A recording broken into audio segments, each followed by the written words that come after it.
Welcome, everyone, to our series of Oxford Net Zero seminars. We've had a few, and they've been a hard act to follow. Oxford Net Zero, for those who don't know, is an interdisciplinary research program at the University of Oxford. We work on law, economics, physical sciences, anything that can help us get to net zero is what we're working on. And Alexis and I are your engagement fellows. So our job is to translate the complex and often quite tricky science into practical outcomes. And with us today, we have an incredible panel, a mix of practitioners and scientists who are also involved in that bridging process. So our panel today is about net zero integrity, moving from voluntary best practice to policy. And I am so pleased that we have probably the best person in the UK who we could ask to possibly speak on this as our first speaker. She'll be presenting, then we'll go into a panel discussion. And this individual is named Claire Perry-O'Neill. She'll be on the screen momentarily. We're very proud to say that she also was a student in our geography department here at the University of Oxford before going on to do her MBA at Harvard. She was the Ministry of Energy and Clean Growth for the UK government, and she was the reason that we had COP26 last year in the UK. That's thanks to Claire.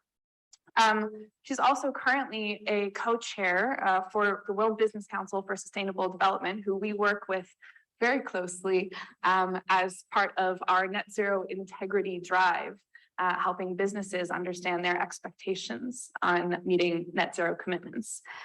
So Claire, without further ado, my question for you at the opening of this discussion on how we drive net zero integrity across our economy is, what can we do to encourage policymakers to actually put the mechanisms in place that will enable companies, not just the most ambitious ones, which I know you work with, but the tail of the companies who are perhaps less aware of the net zero challenge? How can we work with that policy business nexus to drive true net zero integrity across the economy?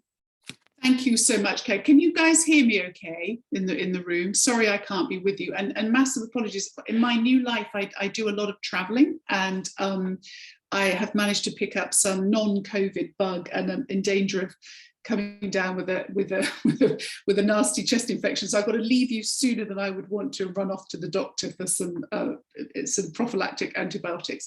But it's great to be with you, and I'm a massive supporter both of the Oxford Net Zero programme, but also the Smith School, where I am a very proud business fellow. And as you say, I learned my craft in the School of Geography many years ago.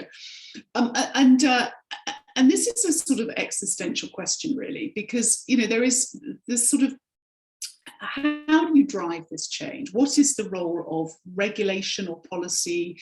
What is the role of voluntary action, and what is the role of voluntary corporate action? And then what is the role of consumers, providers of finance, all the enablers that you have in the system? And the truth of it is that there is no playbook, and it varies a lot by jurisdiction.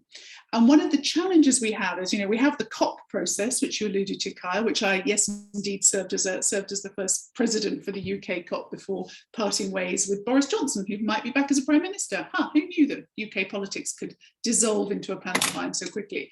Let's hope that doesn't happen.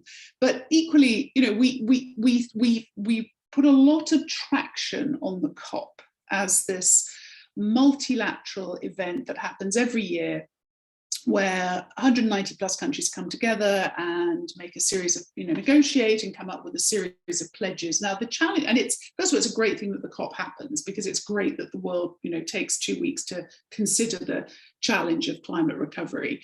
What isn't so great is that the things that are agreed are completely legally non-binding, and I think are subject to an increasing level of dissent and cynicism. I mean, it's very striking that Russia showed up at Glasgow with lots of talk about net zero pledges, whilst putting the finishing touches to their invasion plans for Ukraine that was about to make global security and global emissions go bonkers. So the COP process is good.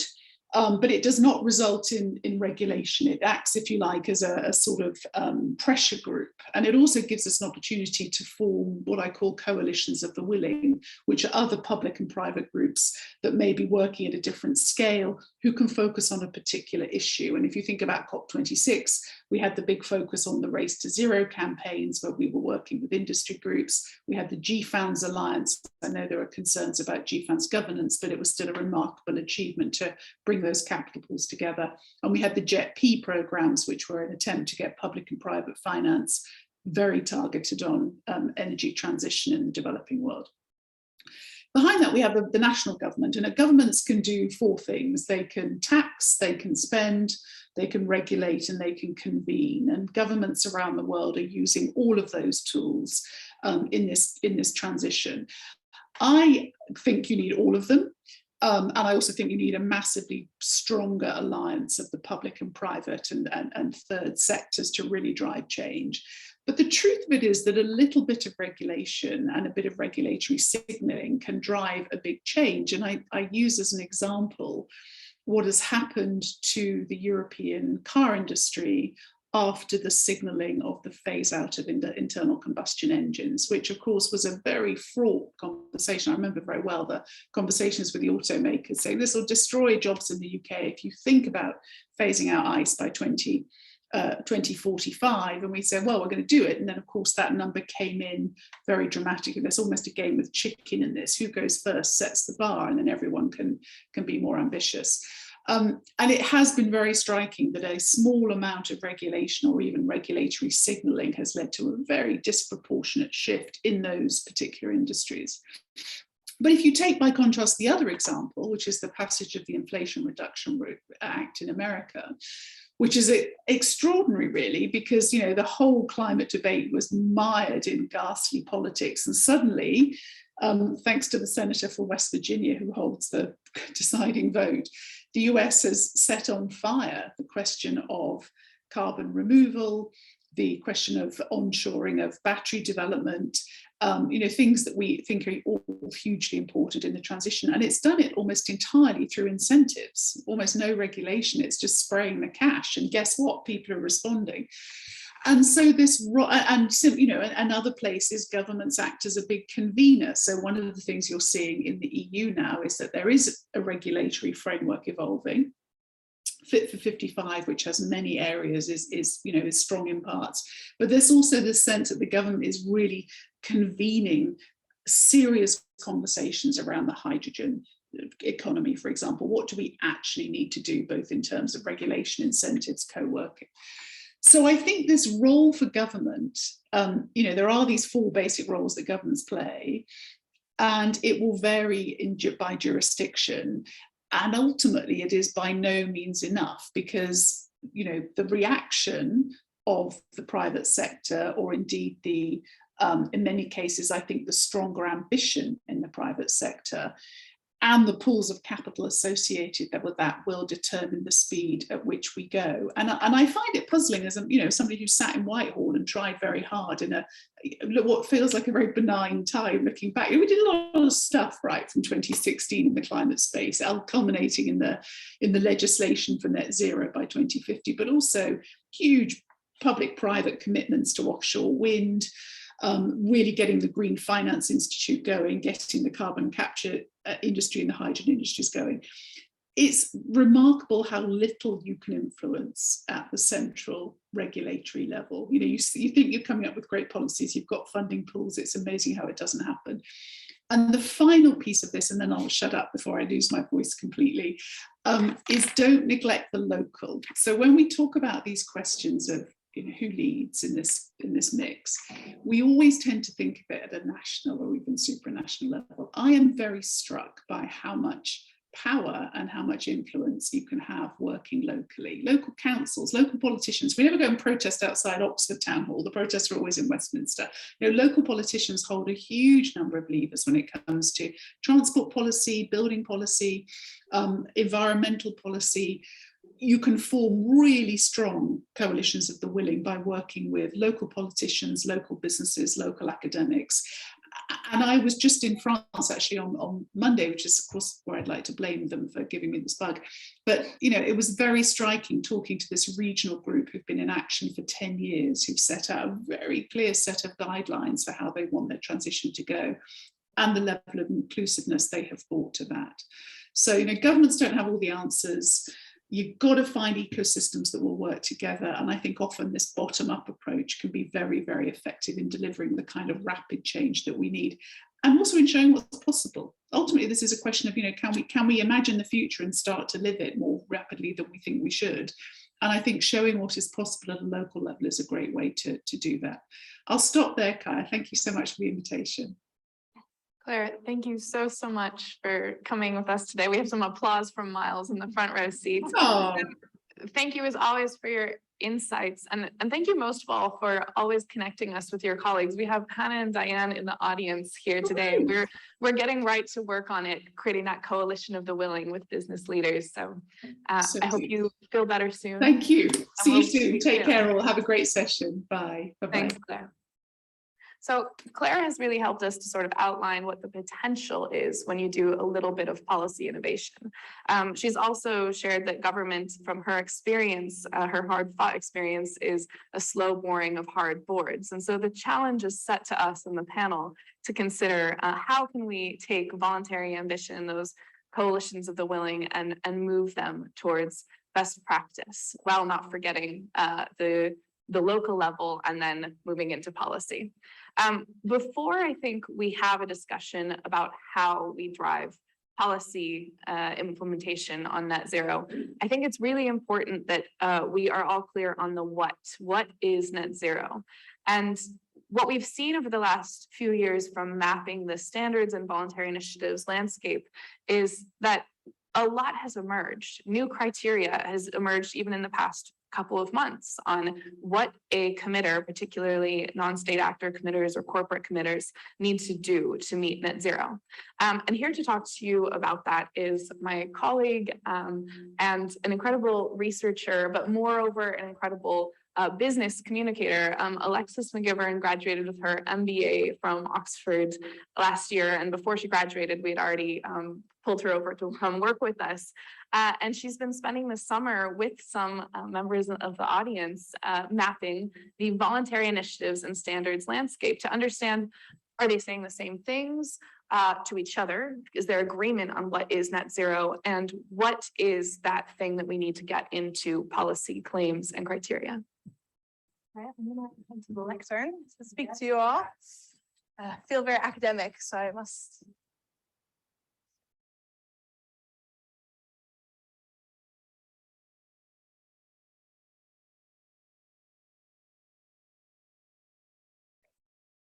Thank you so much. So my name is Alexis McGivern. I'm the Net Zero Standards Manager at Oxford Net Zero.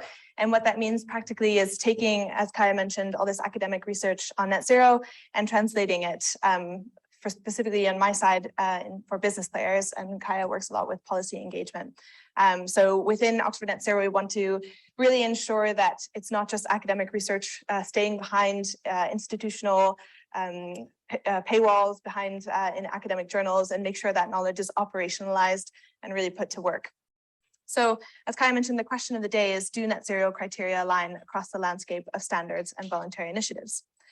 So we see that corporate net zero commitments are on the rise. By mid-2022, 1 in 3 businesses on the Forbes 2000 list had a net zero target, which is a figure that is up from 1 in 5 just 1 year earlier in 2021. Net zero targets now cover 91% of the global economy, and this is a statistic from our friends over at the Net Zero Tracker. We've got Camilla here, shouts out, which is a tracker that assesses net zero pledges from all kinds of actors. And so we're seeing a rapid increase in net zero targets, which is encouraging, but might not be raised in a comparable rise in quality of the underlying strategies. So, and what's important there is that there's a mismatch. If there's a mismatch between appearance and action, that poses a threat to the global goal of reaching net zero CO2 emissions by mid-century. the UN Secretary General Antonio Guterres said that there is a deficit of credibility and a surplus of confusion over net zero targets by non-state actors. And this actually led to him establishing the high-level expert group for net zero, oh, it's such a long name, for non-state actors net zero strategies. I think that's what it is. It's very long, HLEG for short, which will have some announcements coming out at COP27 on guidance, best practice guidance for non-state actors reaching net zero. And of course, regulation is a good tool to make sure that net zero has some integrity, and net zero related regulation is on the rise, for example, particularly related to disclosure, which either now or in the coming years will cover around 50% of global GDP in terms of countries that have some sort of mandating of climate-related disclosure, climate-related risk disclosure. But regulation for net zero integrity is still nascent. And by that, I mean regulation on the claims that companies can make, requirements on net zero transition plans, regulation on the use of the voluntary carbon market. Therefore, within this governance gap, voluntary initiatives play a really critical role in setting guidance and defining net zero integrity. And so in order to provide some clarity to this landscape, we mapped key criteria across 33 key standards and voluntary initiatives to trace common and emerging best practice, as well as identify gaps across this landscape. So what are our findings? The question of the day. The first is that there's actually, despite a lot of talk about how there's so much divergence in the voluntary landscape and there's so much confusion, we actually found there's really good consensus on key criteria for net zero.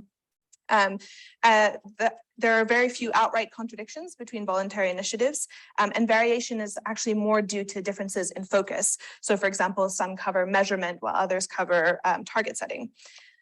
We also find a significant cross-referencing of well-respected initiatives on key criteria. So initiatives like the SBTI or the Greenhouse Gas Protocol or the orchestration campaign, the Race to Zero. We have Fia Macklin coming to speak with us today about the Race to Zero.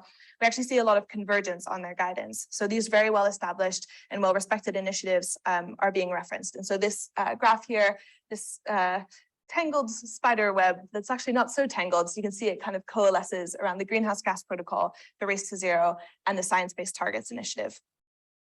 What we also identified in our mapping is that several initiatives are emerging as pace setters. And so by pace setter, we mean initiatives that are higher ambition and that are really offering the frontiers of best practice. For example, net zero pace setters require a formal way for organizations to hold their leaders to account, for example, by tying executive remuneration to the outcomes of climate targets, as well as strict numerical thresholds for residual emissions, which are all the emissions that remain after the hard to abate emissions that remain. We also find gaps, obviously, in the voluntary landscape, particularly related to parts of a net zero strategy that are more difficult to measure. In particular, we found a real deficit of guidelines for how to integrate net zero with justice and equity concerns, particularly related to, instead of looking at how an individual business can go net zero, i.e. balance the account books, instead looking at how businesses can contribute to global net zero and making sure that's done in a just and equitable way. And for example, not commandeering land space in largely the global south in order to buy offsets. So trying to make sure that there's integrity in that landscape. Other nascent areas that we're seeing is, of course, where biodiversity and nature goals fit into net zero strategies, because we've seen a real divergence in the landscape between nature goals and net zero goals, and there needs to be better integration. So this is just a visualization that really just shows the focus of different existing voluntary initiatives. You'll see a full version of this in the report, but just really to illustrate that we see a lot of guidelines on reporting, and a lot, for example, and more on the preparation side and preparing governance, but for example, not as much guidance on the actual reduction or operationalization of decarbonization, or on the wider impact lens. So that's kind of the areas that we need more guidance. And so I'll just walk through the key findings for each of the stages of net zero strategies. We split a net zero strategy into 7 stages, as you can see in that graph. The first being prepared. So by this, we mean guidance on policies, commitments, or information needed for organizations to set up their leadership and governance to deliver on net zero targets. So what we found is that more than half of the initiatives detail the importance of oversight from leadership. And I mentioned there's emerging best practice on tying internal incentive levers, such as tying executive remuneration to climate targets or setting an internal carbon price. What we're seeing in pace setters, so when I say pace setters, I mean the ones that are going a little bit further, a little bit faster, is they recommend the establishment of at least one board member that is specifically accountable for climate-related risks within the firm. On the measurement side, and by measurement, I mean guidance on the measurement of emissions, mainly related to what scopes and what emissions should be covered by the actor, by the business. We see really good convergence here. 3/4 of initiatives recommend the measurement of scopes 1 through 3 and the inclusion of all greenhouse gases ahead of net zero target setting.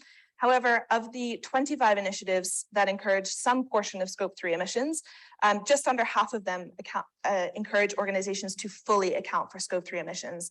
So what we're seeing there is there's good convergence on, yes, we should include scope 3, but not as much clarity on whether or not the full scope, the full coverage of scope 3 should be included. We also have relatively little coverage on across initiatives as to how to deal with historical emissions.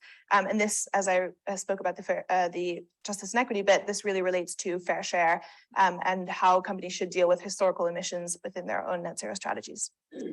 Next, on the target, which is guidance on the way that targets are set, including things like establishing a base year, an interim target year, a target year for net zero, and a target type. Again, we have a broad agreement that targets should include scopes 1 through 3 and all greenhouse gases. We see a majority of initiatives that do not specify a specific base year, but there is guidance on how a company should select a base year, which is basically they should select one for which they have verifiable emissions data. And also some initiatives say that companies can choose to average out a base year over several years of emissions to have a greater picture of what their emissions look like. Something that we didn't see in the guidance, but it's just something to note, is that companies should also choose a base year that really reflects their emissions profile. So for example, picking 2020 as your base year would be a distorted emissions profile due to the COVID-19 pandemic lockdowns. Almost half of initiatives recommend organizations set a target date for net zero by 2050 at the latest as the target date. And only one pace setter, so B Corp, calls for interim targets in line with a fair share reduction of 50% of a global reduction of emissions by 2030, which is really ambitious and might not be appropriate for all sectors and contexts. The next on reduce, which is guidance on emissions reduction measures outlined across operations and an organization's supply chain.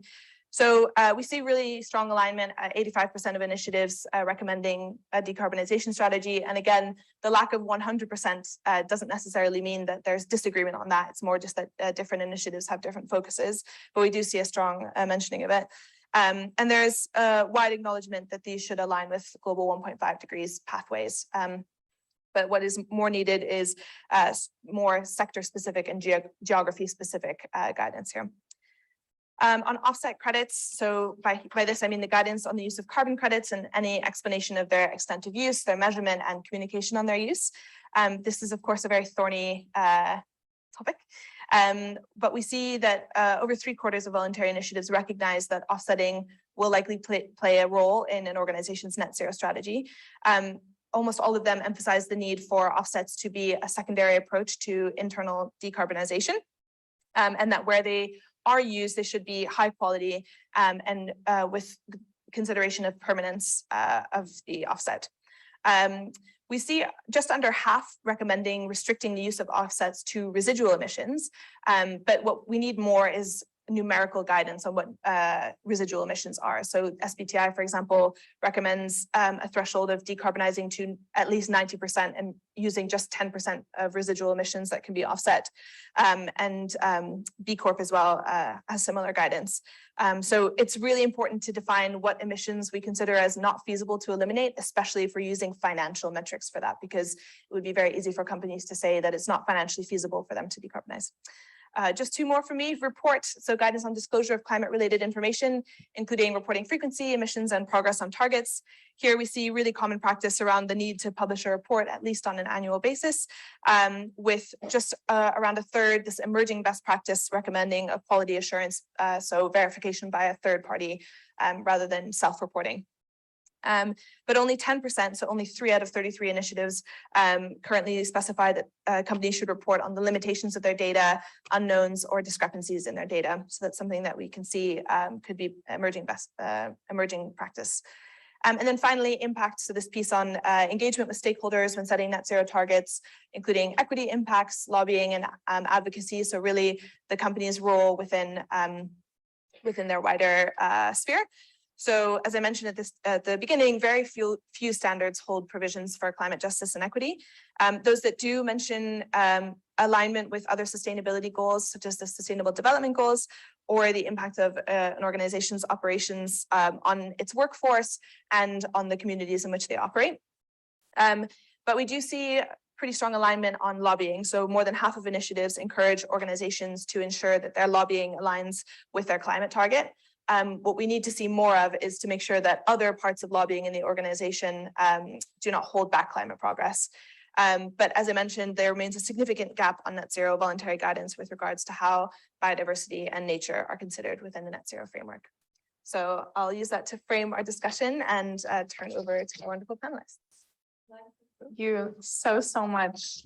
Wow. You can tell that she's skilled at distilling a lot of information for an audience. I feel like I was able to follow all of that. And I think what is so inspiring about the findings, you don't always go into a research project thinking you're going to find something good. What is so inspiring is this convergence despite a really fragmented landscape through voluntary initiatives. We're actually talking to each other, and that can help drive down the kind of uncertainty that we know that research shows that uncertainty prevents action. If people are not sure what they're supposed to do, it prevents them from doing anything. And what we've found is, no, there's certainty. We know what we need to be doing. And I think it's no coincidence, actually, that we've had such good coordination over the last, few years. We're not perfect. We definitely have gaps we need to work out. But I think that there's perhaps someone on this panel who has done more for that movement than anyone else. And Fiona Macklin is the campaign manager for the Race to Zero, which is an umbrella orchestration campaign that has brought together partnerships and initiatives on defining net zero. And so before I hand it over to Fiona, I got a little excited there. I'm so excited to hear her thoughts. I do have to say that there's a couple of people in this audience who have contributed incredible hours and time and thought to the establishment of this report. And Alexis and I wanted to say thank you so much, because I'm sure you will want to thank them. You may first want to read the report. It should be chatted in the online version of the chat, but you can go to netzeroclimate.org to see our report live, which we hurriedly published seconds before this panel. So over to Fiona. The Race to Zero organized its kind of convening criteria to help initiatives coordinate on what net zero means across 4 pieces. They said how you should pledge, how you should plan, how you should proceed, and how you should publish your net zero progress. But there's a 5th piece that has emerged recently on popular demand from the members of the Race to Zero, and that is policy, partnership, politics. And Fiona is really thinking hard about how we can make sure that voluntary initiatives don't stay voluntary, that Race to Zero is also a race to kind of the ambition loop between corporations, non-state actors, and governments. So Fiona, you've been thinking about how we do this, this transition. What are some of your thoughts? Hi, thank you so much. I should always let you describe the campaign. It's much better than when I do it. But hi, everyone. It's really great to be here. Happy Friday, and thank you so much for having me. As Kai's mentioned, I manage the Race to Zero campaign under the leadership of 2 UN high-level climate action champions, another mouthful like the H. Too many acronyms in the space. But what they do, they are mandated by the party to the convention of the UNFCCC to rally together the non-state actors, so the corporates, the financial institutions, the cities and regions, and to together help support the national governments in delivering the Paris Agreement. So it's under that mandate that they decided to launch this campaign, the Race to Zero, back in June 2020. But just before taking on that question, Kai, I think, and very much building on the phenomenal research that you guys have done in the report, I think it's really valuable to take a bit of a step back in the space, because the speed and scale of change has been phenomenal. And it's quite easy to forget that because it's still not fast enough. But when the Paris Agreement was launched, and I think that was a real sort of huge emphasis, or placed a huge emphasis on the role of these non-state actors in climate action. And we saw in that year the launch of the Science Based Targets Initiative, and progress since then has really ratcheted massively. I mean, even the Science Based Targets Initiative, when it was first launched, sort of set targets for 2 degrees, and then it was well below 2 degrees only in 2019, and then it became 1.5 degrees in 2020 with the launch of the Science Based Targets Initiative campaign, Business Ambition for 1.5. So Race to Zero wanted to really build on that momentum and ambition, and sort of continue to further catalyze that. And really what we're looking to do, as Kaya has said, is sort of convene these non-state actors around robust science-aligned targets that they can commit to, and then importantly deliver on across all actor types in society. And of course, it's critical, I think, to have this alignment around the needed level of ambition, because there are far too many net zero targets that don't mean the same thing. So I think it's been really positive so far to see, under the leadership of the partner initiatives that sort of form the Race to Zero campaign, these business models that are changing. We're seeing companies like the Brazilian Natura & Co. really transforming their cycles to become a really circular company, or even stakeholder expectations and financial institutions shifting their notion of fiduciary duty to really incorporate ESG and climate at the heart of those. So that's really promising. It's really positive, but it's still quite anecdotal. So it needs to be massively ratcheted and massively scaled to have the impact that we want. So I think what this means going forwards is we need to combine what's starting to happen across these first 4 Ps of kind of planning, pledging, planning, taking action, and publishing, and really make sure that in line with those net zero operations and actions, organizations are committing to engaging with their stakeholders, engaging with governments, engaging in their policy activities to help show that what they're saying they'll do from an action perspective is then aligned with what they're calling for. That actually makes also perfect sense, because then it'll be much easier for them to do those things. So back in June, we had an annual consultation again to continue strengthening and clarifying these criteria for Race to Zero. And that enabled us to include in our criteria this 5th P on persuade, to require non-state actors to align their activities. And to what you were saying, Alexis, I think really valuing the role of these organizations in making sure that those lobbying activities are aligned, and avoiding examples like, I think it was Volkswagen recently has been shown to kind of be very protective of not disclosing their policy lobbying activities, because they're probably not quite in line with their climate action. So we really need to shift that. And in doing so, I think we need to shift the paradigm from organizations thinking that governance and regulation and standards is imposed on them, and rather get them to see that actually they can really play a critical role in influencing and driving, in shaping these regulations to their benefit. So against that backdrop, we decided that it was about time to convene a group of experts across the voluntary standards and regulatory landscape to come together over the last 3 months and think about how we really mark a call for this shift. So in the run-up to Climate Week New York, which took place last month in September, we had the privilege of working with these experts. Many of you are in the room, and Oxford Net Zero and the Blavatnik School of Government were fantastic partners in really essentially pulling together a marked call for the dramatic acceleration from voluntary action into standards and regulation.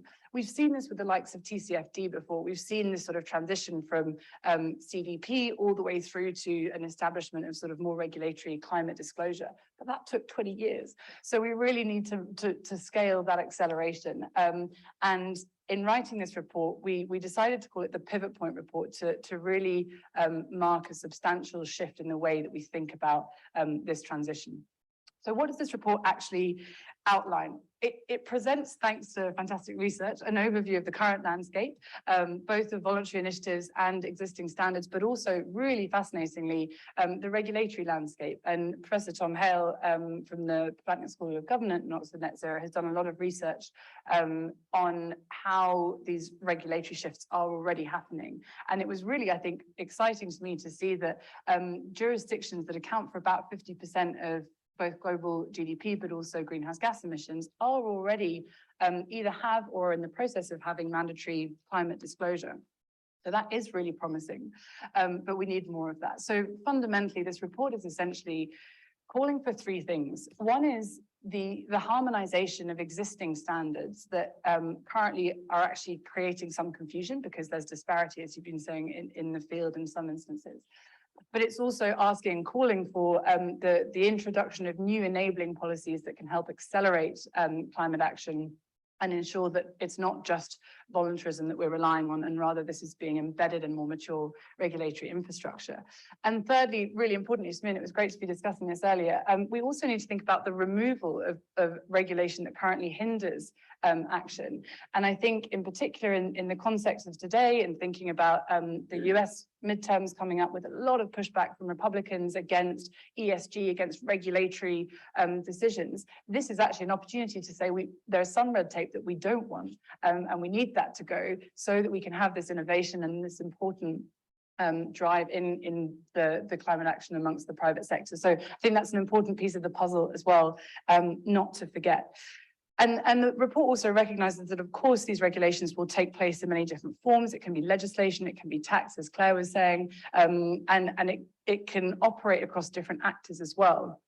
But really importantly, I think that one of the final things to say is that it needs to recognize that these regulations will take place in different forms and in different ways according to different country capacities. And you've done really inspiring work on this. And I think I'll definitely let you speak to it because you'll speak to it much more eloquently than me. But things like avoiding perverse outcomes of trade barriers being potentially damaging to developing countries. If in Europe, for instance, we're introducing regulation that is very specific about product standards that then blocks out or freezes out trade from developing countries, are all really complex issues to discuss. And we don't yet provide the answers in the report, but of course, this is the basis for much more work. So moving forwards, we're really looking forward to continuing with this working group and really thinking about how we translate the tools that are outlined in that report into real implementation, thinking about who are the right people to be responsible or active types to be responsible for this. And importantly, provide and encourage and urge these non-state actors in the private sector to give that confidence to the regulators that they want this shift and they want it in an accelerated way.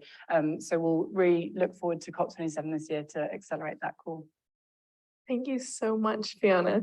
Whenever Fiona speaks, I just feel this sense of clarity, like someone's got it under control. There's so much to do, of course. And that's why we have brilliant researchers like Ken Beva, who is going to just help us find all the answers. So that, right, Ken, that's the good. In all seriousness, Dr. Ken Beva is one of my favorite people because I roped him into working with me on the development of a new set of net zero guidelines, because isn't there a joke like, if you think there are too many, you should write another one? But the International Standard Organization has this incredible reach. They have 167 member organizations in equally as many countries. And so Ken and I were persuaded that this opportunity to work with ISO and the team at BSI that has been kind of sponsoring this effort called our 2050 World would be a way to say, you saw on that graph the kind of functions of the different parts of the net zero strategy that are covered by different voluntary initiatives. What the ISO standard does is it's an international working agreement. It brings together all of that guidance into one place from all of those different voluntary initiatives, and it builds on the consensus that was built through the Race to Zero campaign. And Ken and I worked on that process. Ken is a postdoctoral researcher here and also in a very important program called the Future of Climate Cooperation. You can see the theme here. We like to cooperate. And Ken had a role with me of being both a technical author, but also an observer of how you embed science and high ambition into a process that is public and open, with industry leaders present, with civil society present, and with people from a really international perspective. So Ken, the question I wanted to ask you was, what did you learn from that process about how kind of this regime forms, this net zero regime forms, and what can we do better in the future? Thanks a lot, Kaya, and thank you, everyone. I think it's very interesting set of presentations so far, and I'll try to build on that as I reflect on the process of developing the ISO Net Zero guidelines. But I'll start with a disclaimer. So Kaya said I'll provide the answers. I won't. I might leave you with more questions because I think it's a very difficult issues, but I'll share some reflections along the way on the process. So actually my journey with supporting this process started late last year. And I remember Professor Tom Hale, who's been at the center of many of these initiatives, connected me with a colleague at British Standards Institute, of Standards, is it Standards Institute, right? Yeah. Institution, well, BSI. And so, so the initial discussion was to really brainstorm and think about, BSI was very interested in bringing sort of the world of standards into sort of aligning that with the climate goals. And standards are very interesting because they're this very boring, in quotes, very boring tool, but they're very powerful. They have a lot of potential because everything that we use is sort of in one way or the other governed by standards. And in a way, standards are the fabric of the economy, if you think about it at all levels. And so the initial plan was to develop a declaration, the London Declaration that was launched at COP26, just to set out a commitment, a public commitment on the need to align international standards with climate policy goals. So that was very interesting because I hadn't thought much about that connection. And I think just going through the process of brainstorming and thinking about that declaration was quite informative in my view. And the second phase of that now came when we worked with Kaya, and I think it's good our paths crossed. And we found ourselves the very now difficult task of bringing that declaration to life in a way. And working with colleagues at the BSI, including Emily Faint and other colleagues who are not here, we had a commitment to try and come up with some sort of guidelines that would kickstart these efforts in a very concrete way. Of course, there wasn't a very clear template or game plan of how to go about it. So it was very experimental throughout. And I think that was very important for all of us because in many ways, some of the things we had intuition about our confirmed, but also some of the things really challenged us.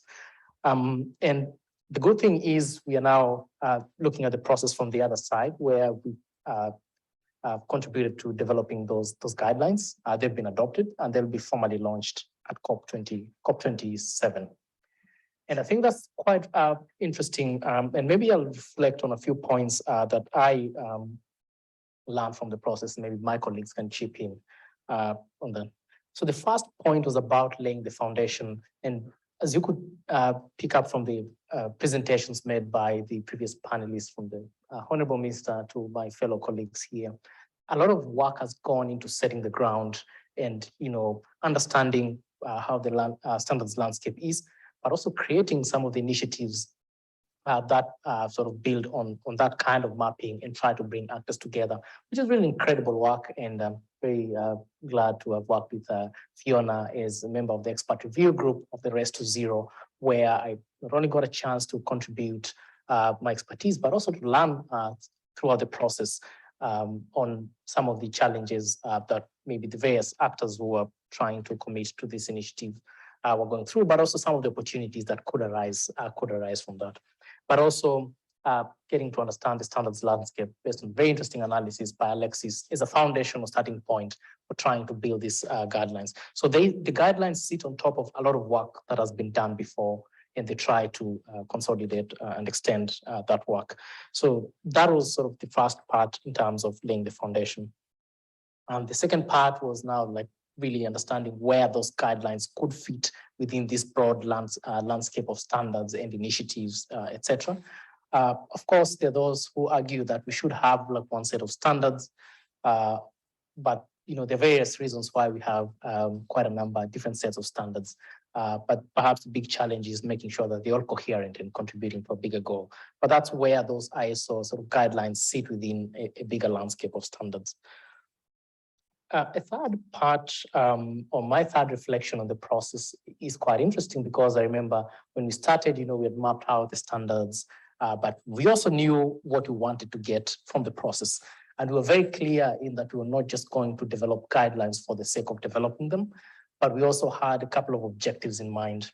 And I think at least what I found the hardest part, but perhaps the most inspiring part of developing the standards, was laying down the foundational principles. And that I found was a very important exercise for us to think about what are the core principles that should underpin these standards. That is the spirit of the standards. Because when you think about standards, we usually think about commitment. This is the letter. When you're assessing whether you've aligned with the standards, we check whether you've complied with the standards. At times we forget that the spirit is very much important. And in doing that, we sort of, as we were articulating the foundational principles, but also following the discussions, because we have quite a series of workshops, a couple of things came up, and I think they really informed the guidelines. One was the issue of urgency, and that was a very shared feeling where we need to act as fast as possible to address the climate change crisis. So that was one of the really core principles that was embedded in those standards. The second was ambition, because we know it's an urgent task, but the efforts need to match the level of ambition that is needed. And so that is another core principle that we really build into those standards. There's a very interesting third principle that we built in, which was very difficult to articulate and operationalize, but we thought it was really important to integrate it into the standards, and that's on just transition. And as one can tell, normative issues are pretty much contested, but they're also very hard to pin down or operationalize, even though they're very, very important. And a problem like climate change has very many normative dimensions.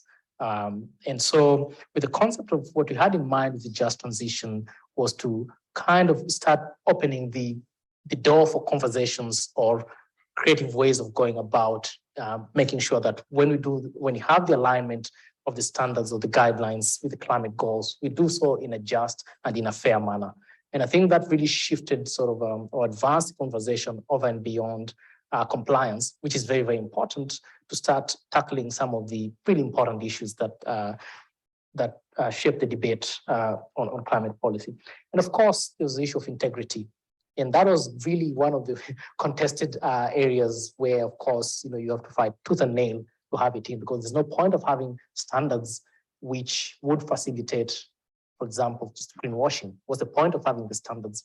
And I think having really sort of a tight sort of a set of standards where most loopholes are closed was really important. And from that, we really learned a lot from the previous experience of other initiatives that were developed beforehand and some of the issues that were developing and emerging. So those are the core sort of principles that we really embedded. There are of course other principles, but those are really core in developing the guidelines. So to get my penultimate reflection, there is also a logic to how we develop the standards. And here I put on my hat as a political scientist, and I think much of the credit goes to Professor Tom Hale, who has really put in a lot of thought into how can we go about sort of moving the needle in terms of developing standards and guidelines, etc. And he has this model called the conveyor belt model of governance, where you start with best practices, maybe consolidate them into principles, or have voluntary initiatives, and start codifying them as you move along all the way to regulations and policies. Of course, there are pros and cons in going about that, but the point is to build some kind of flexibility, open the space for some other ideas that might need some time to mature, try to lock in the good ideas and learn and experiment as you go along, and then consolidate and lock in sort of the really good aspects that you'd want. And so with that, with the idea in mind that the guiding principles would only be a starting point, but not the end point. And I think Emily has some really good ideas of how to advance that already, and which really shows how iterative the process is and also how it's very much open to learning and refinement. So to get to my final point, I think what I really learned from the process was the need for or importance of flexibility. And that comes from the sets of factors that we were developing the guidelines for. Of course, there were national standard setting bodies, which are now sort of very much, some of them are thinking about, how do you develop or try to codify some of these standards or guidelines into regulation. And what is interesting is the world of standards has been very, very active, but also if you look at countries, the economic structure differs. For example, if you want to regulate businesses, in some economies, big companies really dominate the economy.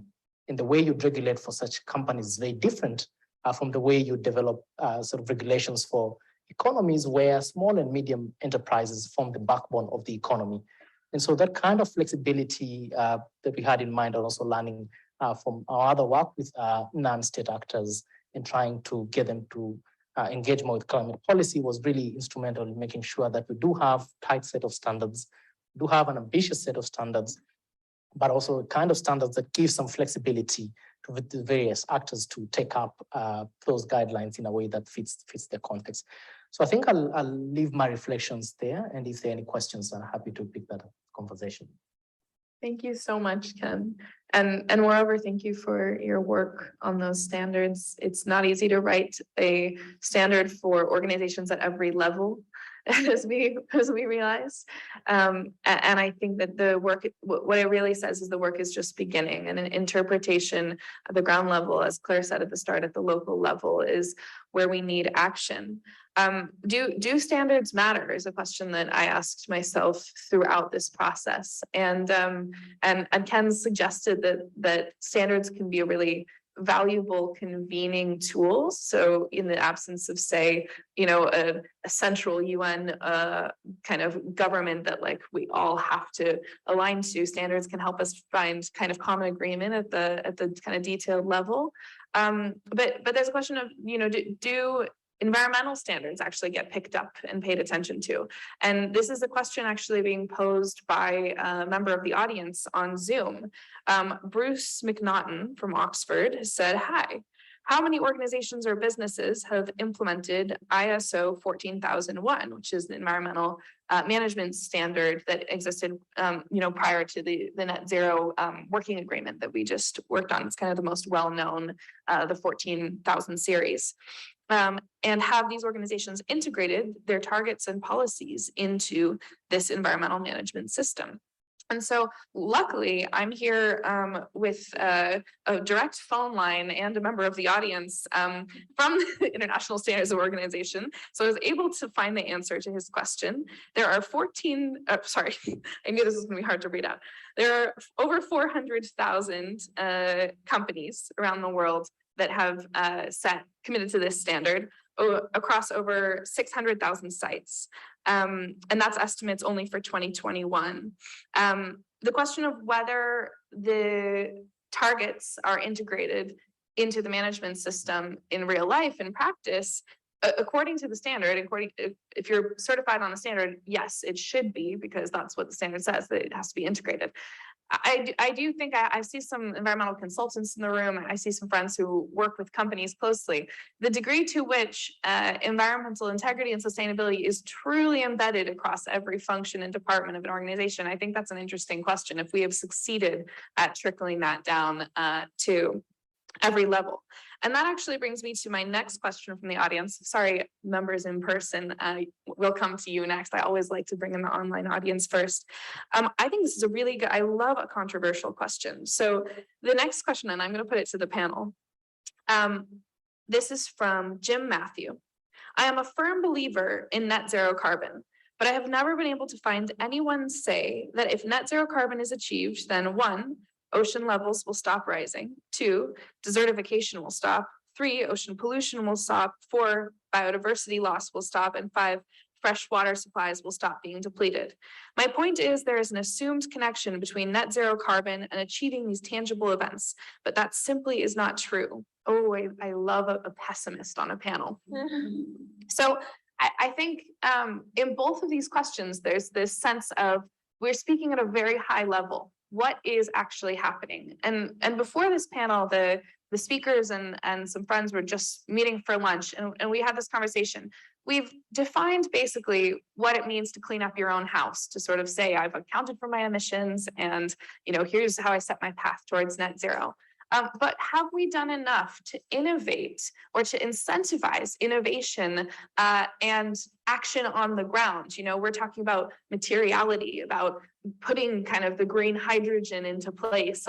We're talking about putting the solar panels on the roofs. We're talking about getting people to change their behavior and doing that through the kind of best solutions that we know companies have money to develop, but maybe not the incentives to develop. What does the panel have to say about that? How do we make sure that net zero carbon is not just an accounting exercise? You jump in. So I have two main thoughts to say about that, which is first, thank you for the question. Ethereal internet being, I've forgotten your name, I'm sorry. But so 2 points. I guess the first is that a bit of clarity around the framing of net zero and the reason why we use the framing of net zero and why that emerged as compared to former conceptions of how we should approach climate issues, which is that net zero fundamentally deals with the idea of cumulative emissions in the atmosphere, and that the reason why we need to think of a balancing of sources and sinks is because stopping emissions doesn't stop the issues of global warming and climate change and the impacts of cumulative emissions in the atmosphere, which is why we need to think about balancing with sinks and with removals. So that's one part, is just to remember the framing of net zero, and that net zero doesn't mean just stopping emissions. It also means actively having a plan to remove carbon and other greenhouse gases from the atmosphere. And the second piece is I very much resonate with the fact that sometimes we get what I call carbon goggles on, where if we conceptualize climate change or environmental issues more broadly as only too much CO2 in the atmosphere, we miss so much, including this piece on justice and equity. Of course, if we look at nature only as carbon sinks, then we miss a whole spread of the other pieces that nature can offer, not only as a mitigation tool, but also just as a place for us to enjoy, as an opportunity for food or for water or storm resilience or all these things. And if we look at issues just through a carbon lens, it really can distort the sort of holistic and collaborative work that we need to do. I mean, if we take, so I have a background in marine before I pivoted into climate, but I still hold it. I still hold it in my heart. And if we look at the issue of ocean pollution, which is something I worked on for many years, that's something that we need to conceptualize within the framing of this broader, net zero lens. If we have objectives from a circular economy, that yes, we can see emissions benefits to that of having lower carbon, but also that doesn't necessarily deal with where are alternative plastic sources coming from, for example, what's being diverted in order to do that? Are we using land that could be used otherwise to grow food? Things like that. And especially when we come to, again, with the carbon goggles, if we look at land just as a carbon sink, there's really good analysis that came out from Oxfam earlier this year, I was going to say last year, earlier this year, that basically looked at the land requirements needed to biologically offset the amount of emissions that we're hoping. And what should that land be used for? And shouldn't it be used by the people who live in those countries, especially when we think about the food needs, energy needs, et cetera. So I very much resonate with the question on really looking too narrowly on a carbon lens. And I think that's where collaborative research needs to come into play. And that's why, it's great being in Oxford Net Zero, because we are a really interdisciplinary group, that we have researchers from all different disciplines, including colleagues who work, for example, in the nature-based solution space, or people who work in the climate justice space, or geophysicists, et cetera. So yeah. Thank you. I think it's fantastic question, and then definitely a lot to unpack. I think also two things. One is that I think it's a really important point to also slightly caution against regulation in some ways, because we need that space for innovation, and the voluntary arena is phenomenal at doing that. And in fact, I think that needs to continue being encouraged. The second point is maybe not a direct challenge, Alexis, but I'm interested in, I think in my mind, there's absolute need, and it's essential to be interconnected and collaborate. I think there is a value though in having focuses in this space, because it's really easy to get paralyzed by so many crises that we are facing. And of course, there's always something else to consider. And from a Race to Zero perspective, when we were establishing the criteria, we kind of think, well, do we include companies that are violating human rights? Do we include tobacco companies? Do we include? And it becomes really complicated because every company has a flaw. So I do think that there's an element of balancing that interdisciplinarity. That's a long word for a Friday. And the collaboration that's essential, whilst also using focuses to help accelerate specific trains of work and experts who are sort of kind of educated in those areas. So yeah, I think that's perhaps a counter argument that is a challenge. Yeah, I think just to build on those themes, I think if we think about the world right now, we can all admit we are in a polycrisis world, and it's almost as if everything's falling apart. And the multiple crises, and that raises the question of how do we address the climate crisis as well as the other crises such as debt distress, where countries are finding themselves, quite a huge number of countries are finding themselves just unable to even just maintain their economies or function even in a very basic way. And we'd expect them still to make commitments and meet them. And also the state of economies in these countries and what that could mean for businesses adopting sort of kinds of commitments or even incentives from the governments. So I think in terms of a frame, I think my starting point would, if I was to think about the issue in a very broad context, think about the issue in a polycrisis sort of sense. This is one of multiple crises that are really occupying the political sort of bandwidth. But still, it's very important, for example, to have net zero. The beauty of net zero is it allows everyone to converge at a certain point, like people can get it, but also I think this is a discussion we had before the panel here. The danger is also it can't be everything. And so getting a balance where, you get people, get a hook where you can pull in as many people as possible, but make sure it's also useful, is always a hard balance to track. If I was just to build on these themes, thinking as a policymaker, I think the question would be, how do you start connecting these dots? And I think there's a big question then for those who are developing, policymakers who are developing standards, for example, for businesses in the various economies. How do they connect those dots? Issues like energy, issues like, as we mentioned, human rights, issues like biodiversity, etc. And I think my cop-out answer would be policymakers need to start thinking as complex designers, because it's a very complex issue. You just can't reduce it and say we'll regulate for maybe climate and have net zero, but then leave it out. But I think because net zero is a very useful concept, maybe it can be embedded in other concepts that are also coming up. For example, just transition and connecting with other elements as well.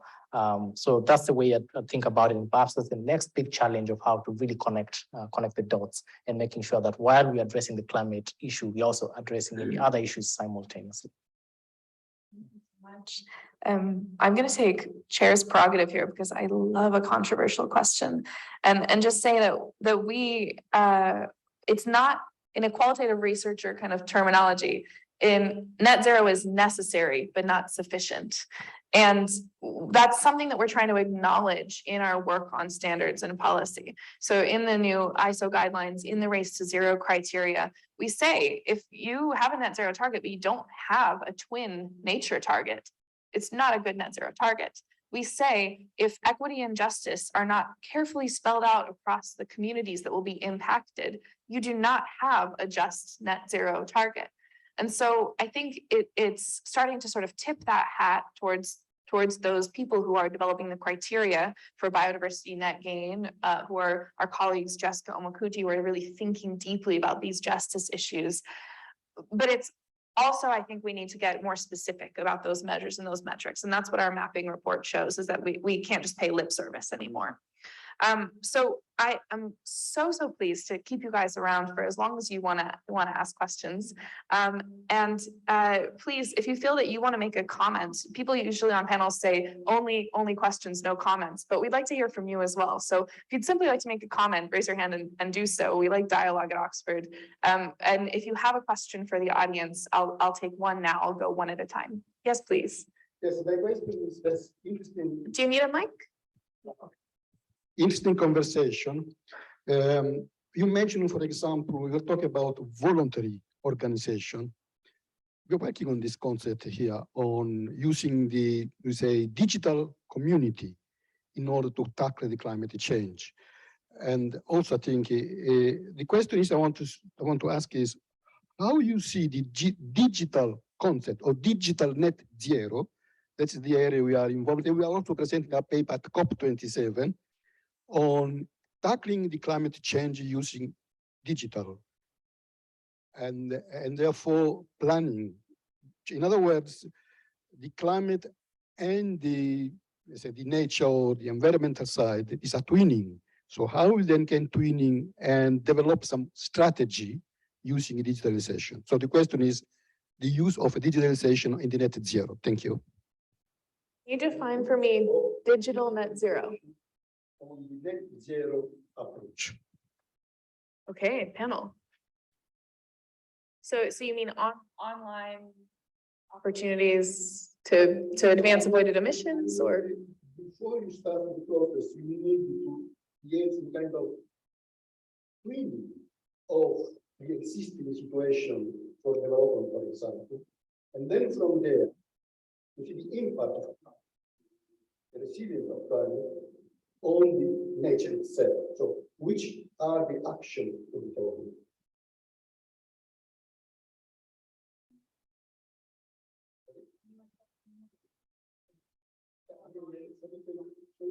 I know that the of the planning approach is called the CREDO project, that's why I was interested, where you need actually water, energy, and telecommunication. And that's a very good approach. Aha, Using digital twinning for that one. I see. Yes, now the question is, okay, this is a very good model. In order to identify the climate impact, we need this type of twinning. Right. And therefore intervene the climate inside twinning, but that's just a different thing. Yeah. So it's visualization to bring it to the net zero. Yeah.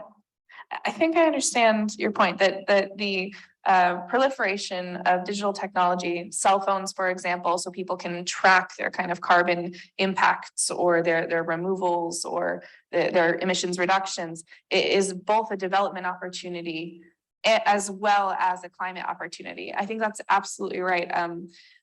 Do anyone on the panel have, we had some people who are working with us on the ISO standard who are experts in digital technology. Does anyone on the panel take that up?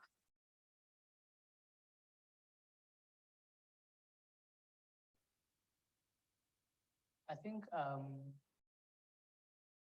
don't have much expertise on that, so I'll just maybe tuck in a fad on how, for example, we could think about the digital realm and how we even track those emissions.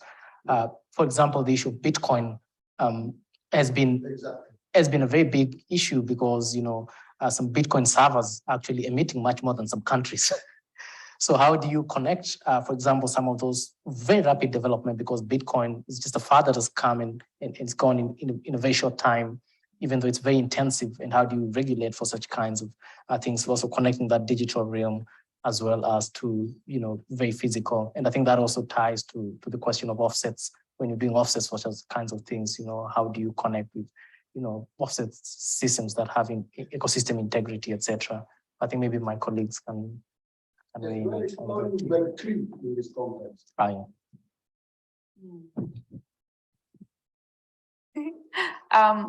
Yeah, I think that this brings us back to this point about solutions. So we were having a discussion earlier about, so companies have to do what they can to meet net zero at the organizational level, but they also have to create innovative solutions to contribute towards net zero at the global level. And so I think how digital technologies can help us drive down emissions or help people avoid emissions, it's very hard to quantify because there's a counterfactual to assume that they would have emitted, but then they didn't. And so we need to be doing very careful work on that and thinking on that. I know some colleagues are doing that. I need to take another question from the audience, and I see one in the back. I always like to take a question from the back. Thanks. I'm interested in how how to embed incentives and regulations in such a way that they can't be, they can be changed if new kind of information comes along, but they can't just be reversed when a new party comes into power. For instance, at the moment, most companies are still very much motivated by profit. And so when the incentives go or when the disincentives go, will companies just follow? Question. Jump in. Yeah. I see you ready. Something that is so important to grapple with. I think on the need for regulations to be embedded, flexible enough to adapt, but embedded enough not to change too quickly. I think that's where the role of the private sector is critical, because they are the ones who will give the signals to the politicians and the policymakers. And so if they are providing enough confidence that they want a certain regulation, it's likely to be embedded enough to not change, but equally they will call for it to be flexible as technology and as knowledge evolves. So I think that, to me, that is why the importance of policy engagement and the shift in paradigm in the corporate sector is really valuable. I also think, and this is also what we were talking about at lunch, I think to your fantastic question, how you incentivize and shift corporates away from being profit driven. I think that I was thinking originally, sort of, do you emphasize the notion of human rights and sort of that corporates need to have rights and therefore they need to kind of call on regulations to give them those rights? And actually, I think that approach can be distorted because capitalism doesn't necessarily in many ways accept rights. But I think the notion of preserving value is something that is appealing both to corporates because they want that value and they can determine whatever that value is. And it might be profit, but it could equally be nature or protecting biodiversity. And to people, that preservation of value is important. So I think shifting away from just profit and seeing value as a broader term can help guide us, hopefully together, in the direction that we need to go.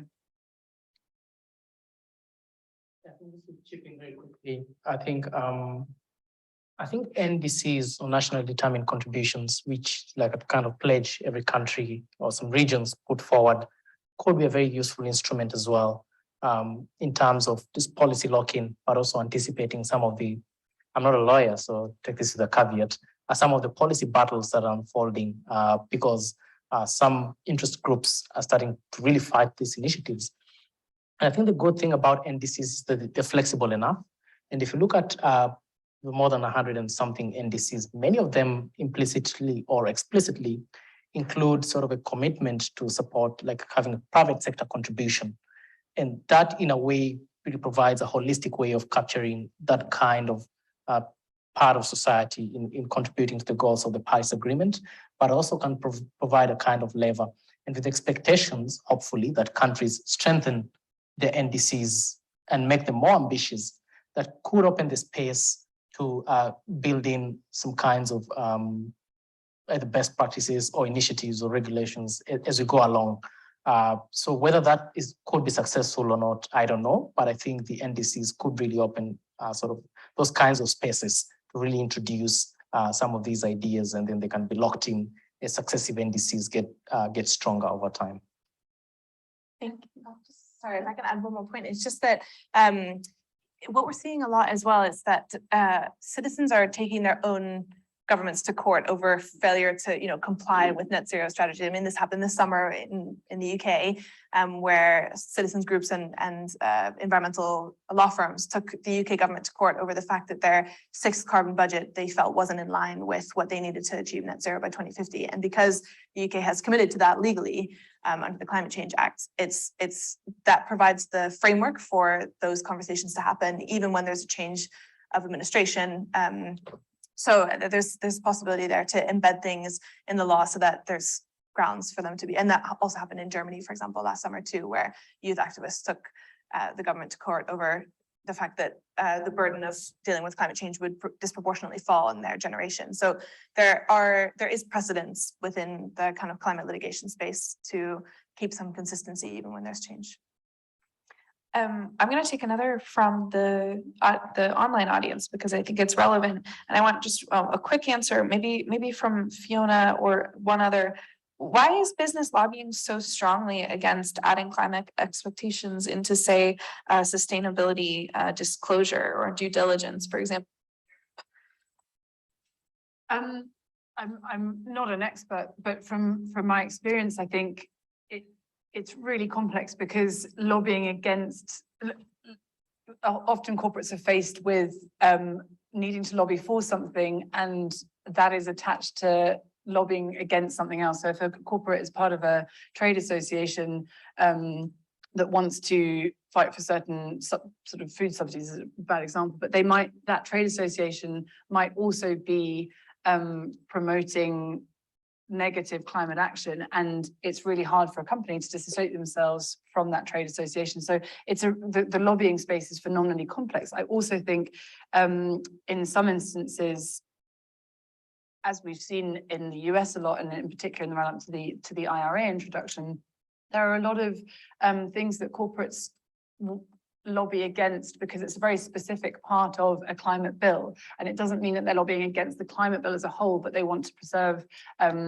elements of kind of positive competition within their business that they feel will be lost if they vote for the climate bill. So it's a really complex issue, and I think there are lots of different things to untangle. I think the media is particularly unhelpful in not providing those nuances. But on the flip side, I think what's important is engaging with those businesses and with trade associations to collectively agree and unpick and understand how we can help businesses lobby very proactively for climate positive action. And quick follow-up on that then, what are some of the currently most interesting policy innovations that we're seeing kind of corporates wanting to push for, or we're seeing start to emerge in the net zero landscape? Again, a fantastic question. And I think it really varies per jurisdiction and per sector as well. And within the Climate Champions work, we also have a sort of systems change section to that work. So we, across each different major sector of the global economy, we have sector leads who are driving forwards particular pathways that relate to the UN Marrakesh Partnership Pathways for Climate Action, and these are really dedicated towards identifying specific policy asks. So it's a bit of a cop-out, but I think it's more a direction to go and encourage you to look at those because they do vary per sector. That said, I think one in particular that really excites me is a push amongst corporates and by their employees to shift stakeholder models, which gives much more power and influence to shareholders and stakeholders within a business. And that legal framework is potentially really powerful. So I think a lot of the B Corps are doing this, but that's a really exciting innovation, I think. Yeah, check out the UK Better Business Act. Great. Okay, I'm going to take one more from the member audience. Yep, there, just there. Hi, thank you. It's a bit of a practical question, probably to Alexis, but Alexis, you described there are 33 at least initiatives around net zero. Do you think now, as a corporate, there's enough consensus and understanding around those principles to set a strategy, or is it still too confusing? Yeah, I mean, I can keep this short so we have time for one more question. I think what our research shows is that there's so much consensus and it shouldn't be used as an opportunity to delay. I mean, some corporates told us that they were waiting for the ISO guidelines to come out, which are coming out in a matter of weeks, to set their strategy. I think that's probably the last time they can say that they're waiting for something, because as of when those are released, there's just so much guidance in the landscape. And there's also nothing that needs to be set in stone about your net zero strategy. You can have a date and an interim target that you want to deliver towards, but there's capacity to kind of rejig it as new technologies, as new innovations, as your own financial capacity opens up, or your own expertise in-house. So I would say that, yeah, overwhelmingly, I don't think companies can say anymore that there's not enough guidance, because there absolutely is. There's good consensus. Just to follow up that, do you think there's any risk to them of getting a net zero strategy wrong and being criticized for it. But I think it's more, the danger is not in setting a strategy, it's just whether they are called out for getting it wrong. Yeah. I mean, I think I empathize with the fact that there's a lot more scrutiny on net zero now than there was a few years ago. But I think that's overwhelmingly a good thing. If you're putting on a net zero strategy and you're getting criticized for it, then maybe you need to revise your net zero strategy. I think there needs to be much more of a culture of learning and trying to do best by your stakeholders rather than trying to get it right or get one up on your peers. So I think if companies and in-house sustainability teams moved more towards what can we learn from this experience, I think it's just better to get a strategy out there and to iterate on that based on the feedback that comes back in. And be okay with getting it wrong. Yeah, I'll just jump in on that and say that there's some really great research out of the business school that shows that companies that own their uncertainties and that own their kind of say we're still figuring this out and there are limitations to our data here, they actually build trust with their consumer audiences. And so that's a culture that we'd like to create between companies. And I think, you know, the World Business Council for Sustainable Development creates sort of a safe space for companies to discuss that openly, more transparency and more kind of public awareness that we don't all got this perfectly. And that would be too high a threshold, I think, can help companies build trust. Okay, Alexa said one more, so we take one more. Yeah. Oh, we have it. I'm so sorry. You're like directly not in my line of sight. Here we go. Now, what do you do with what's happening in America, where there's a sort of a total sort of denial of climate, climate change or anything like that, in half of the electorate, and that half of the electorate may, come November, actually be in a position of power. How do you get the sort of information that you have here to be able to factor into to people like that? And it could very well happen here as well. You know, it's at the moment it doesn't, but who knows? You know, things start in America and they spread around. I was going to jokingly answer your question and say, why do you think I'm over here? I moved to the UK the year Trump got elected. But in all honesty, actually, what we find from the Yale Communications Lab shows that actually Americans overwhelmingly believe climate change is happening and overwhelmingly want more ambitious policy on climate change. There's a vocal Twitter group who hates ESG right now. And that's very, very prominent in the media. And there, of course, is an electorate that does show up to the polls that votes on kind of a number of issues, right? Not just the environment. And the environment has been politicized by a few major donors in a particular party in the US. And I also think that the messaging on the left doesn't always help to kind of reduce that polarization.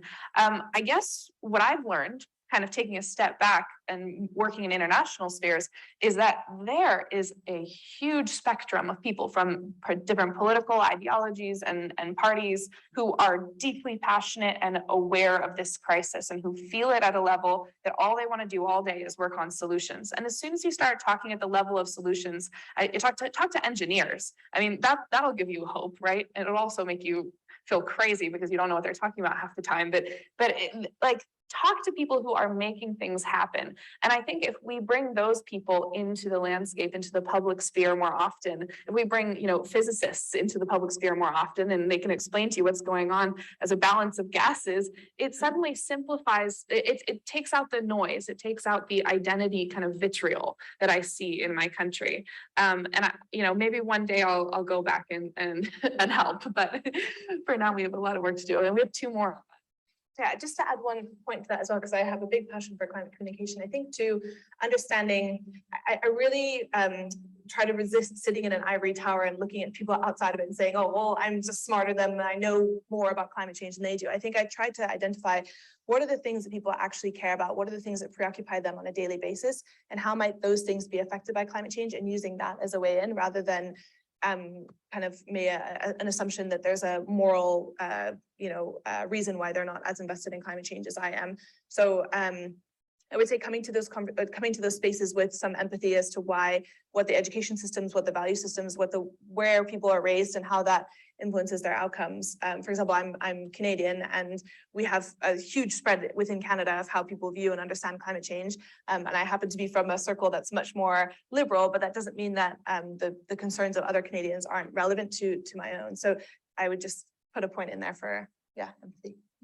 Yeah, I think three things. I think one is I sort of wonder whether they're shooting themselves in the foot, because I think they're presenting themselves as a really clear bad cop in a scenario that, to your point, Kaya, a lot of people are against, and they're just less vocal in the media. So I do wonder whether actually this is I mean, some of the language in Attorney General's letters to banks is staggering, but it makes it very, very clear what they are for. And I think a lot of people are against that.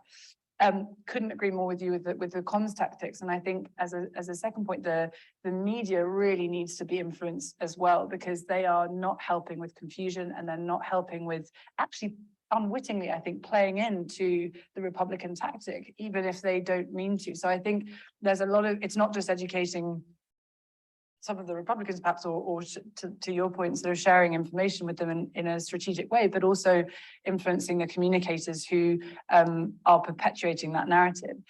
And thirdly, I think that we're really struggling to communicate the cost of no transition. And again, to your point, that's the value that people care about. They think that climate change is expensive. It's going to be a heck of a lot more expensive to not transition. And so the more that we can get that research and that communication out, I think that's a real way to influence them. So it's desperate, and it's saddening and depressing, but I think that it's an opportunity to fight back against them. And also I think that's where we need and to your question earlier, we need this community of regulators and standard setters that is international, that steps beyond just national politics, because I think that's what's going to help us.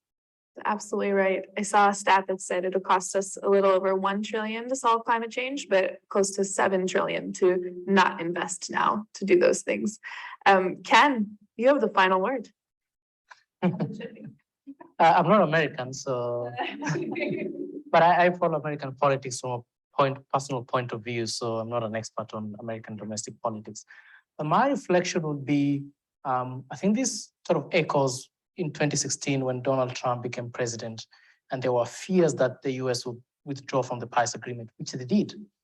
And the biggest fear was there would be a domino effect where the US backslides and everyone else sort of follows them. But that wasn't the case, which brings to the question the very famous phrase that when America catches, when America coughs, then the rest of the world catches a cold. Is that the case on global climate politics? I don't know. I think the fundamental question for me is, and I think maybe we might see these in many other places, are this kind of recurrent domestic shocks, whether that would really hobble climate in the main economies. I think also what China does and what the US does and what Europe does, I think like the three of them will really have a significant impact on global efforts. But perhaps also there's another element which connects, and that's global shocks. And with the energy crisis this year, almost every country sort of really tossed out their climate goals, and it was securing energy supplies. And that was very immediate for whatever reason there is. And whether we recover, whether that's a short-term thing and we go back to sort of trying to reduce fossil fuels, I don't know. But I think it really raises the very uncomfortable question of how do we deal with the domestic shocks, especially in major economies that have a significant impact on global efforts. But also how do we deal with international shocks just after COVID? And then we have the energy crisis and the war in Ukraine and other kind of stuff, and how that impacts climate change. I don't know, but I think going forward, I think that's a really critical sort of a kind of puzzle to untangle, and that might determine whether we are successful globally or not. That'll be my final. That was fantastic. Thank you so much. Thanks all for being here.